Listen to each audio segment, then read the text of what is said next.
Being trapped inside a camper and feeling as if there is no way of getting out is a feeling that I never want to have to experience again. For two young 10-year-old girls who were mindlessly playing in a camper parked right outside of their house one day, we didn't think anything bad could go wrong until the door slams and we are trapped inside. It was on a Friday around 11 o'clock in the summer of 2011, and if you remember, 2011 summer was very hot. The humidity levels were rising, and a lot of people didn't want to be outside due to that. During this day, a lot of people were at work, and I remember the streets being very quiet. But for us young 10-year-olds, all we wanted to do was play with our neighbor friends. We had two neighbor friends. They were siblings, a boy and a girl, and they fought on occasion, so that wasn't unusual to us. But while we were all playing in the camper, it was starting to reach 12 o'clock, and it was about lunchtime. They started to fight, and the one started to make their way home. The other stormed after the other, and on her way out, she slams the camper door, leaving us trapped inside.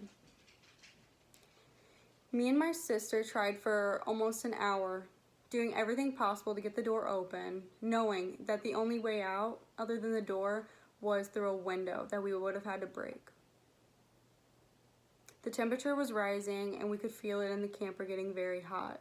There was no water, no AC, no food, just me and my sister overheating in the camper, gradually.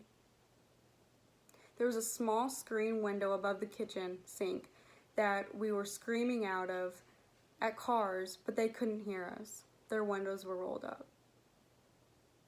We started to panic, not knowing what to do. We came up with a couple different options, and the one option was to wait it out until our parents would eventually come and find us.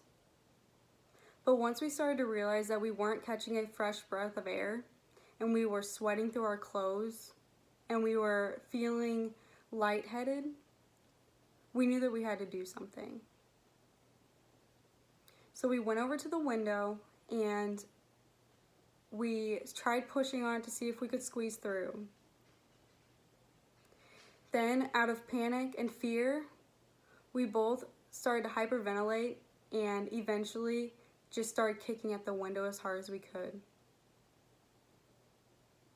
Getting out of the window, we cried and made our way inside.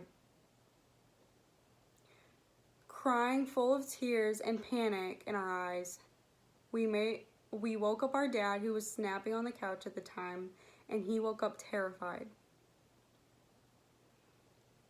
We felt a sigh of relief that we were freed, and our dad comforted us, telling us and making sure to let us know that we were doing the right thing. After that day, I realized being trapped inside a camper with my sister and making the decision that we did was the smartest thing that we could have done in that moment. But looking back, I still have a fear of being trapped, not only in a camper, but anywhere else. And I know that if it came to that point, I would do anything and everything possible to make my way out. Thank you.